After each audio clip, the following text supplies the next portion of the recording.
నవ్యాంధ్ర రాజధాని అమరావతిని రాష్ట్ర ప్రభుత్వం ప్రపంచ స్థాయిలో నిర్మిస్తూ ఉంది. అయితే ఇక్కడ స్పోర్ట్స్ సిటీలో ప్రపంచ స్థాయిలో అంతర్జాతీయ క్రికెట్ స్టేడియాన్ని కూడా అందుబాటులోకి తీసుకువచ్చేందుకు రాష్ట్ర ప్రభుత్వం అడుగులు వేగంగా వేస్తుంది. దానిలో భాగంగానే ఏదైతే రెక్టాక్టబుల్ స్టేడియాన్ని ఇక్కడ అందుబాటులో తీసుకురాబోతూ ఉన్నారు. దీనికి సంబంధించి ఈ స్టేడియంలో రూఫ్ ఒక పక్క అవసరమైనప్పుడు తెరుచుకునే విధంగా, ముడుచుకునే విధంగా ఆ టెక్నాలజీతో దీన్ని అందుబాటులోకి తీసుకురావటం వల్ల వాతావరణ పరిస్థితులు ఏ విధంగా ఉన్నా సరే అక్కడ ఉన్నటువంటి క్రీడాకారులకి, అదేవిధంగా క్రీడాభిమానులకు కూడా ఇబ్బంది కలగకుండా అక్కడ క్రీడలు ప్రశాంతంగా నిర్వహించేటువంటి అవకాశం కలుగుతుంది.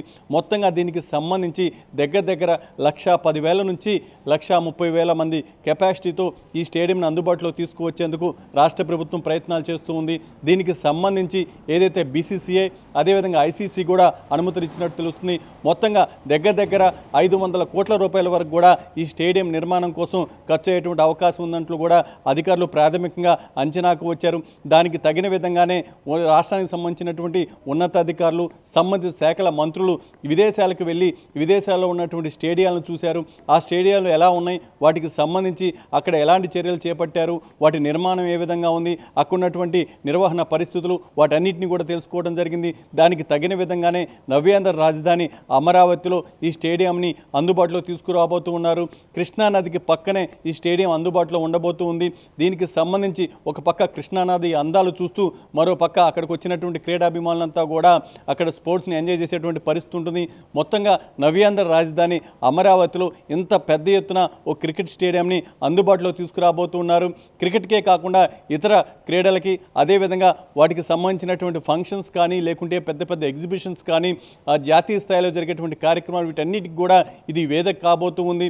దగ్గర 1,10,000 నుంచి 1,30,000 మంది వరకు కూడా ఒకేసారి స్టేడియంలోకి వచ్చి అక్కడ జరిగేటువంటి కార్యక్రమంలో పాల్గొనేటువంటి అవకాశం కలగబోతూ ఉంది. పెద్ద ఎత్తున ఈ స్టేడియం నిర్మాణానికి సంబంధించి రాష్ట్ర ప్రభుత్వం కూడా వేగంగా అడుగులు వేస్తూ ఉంది. ఇప్పటికే దీనికి సంబంధించినటువంటి అన్ని చర్యలు కూడా అధికారులు తీసుకుంటూ ఉన్నారు.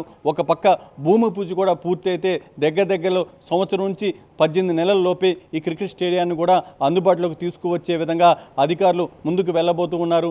మొత్తంగా నవ్యాంధ్ర రాజధాని అమరావతిలో 9 నగరాల్లో స్పోర్ట్స్ సిటీ కూడా ఒకటి.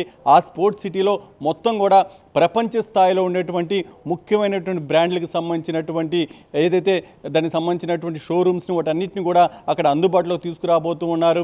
ఓ క్రీడా హబ్గా నవ్యాంధ్ర రాజధాని అమరావతిని తీర్చిదిద్దే విధంగా రాష్ట్ర ప్రభుత్వం ఫోకస్ పెడుతూ ఉంది. ఇప్పటికే ఆంధ్రప్రదేశ్లో స్పోర్ట్స్ మీద రాష్ట్ర ప్రభుత్వం ఏ విధంగా ఫోకస్ పెట్టిందో మనం చూస్తూ ఉన్నాం.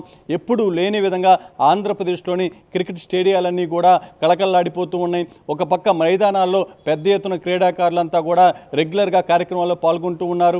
అదేవిధంగా నవ్యాంధ్ర రాజధాని అమరావతిలో ఏదైతే స్పోర్ట్స్ సిటీలో ఇక్కడ పెద్ద ఎత్తున ఈ క్రికెట్ స్టేడియాన్ని అందుబాటులోకి తీసుకువస్తే ప్రపంచం మొత్తం కూడా నవ్యాంధ్ర రాజధాని అమరావతి వైపు చూసేటువంటి అవకాశం ఉంటుంది.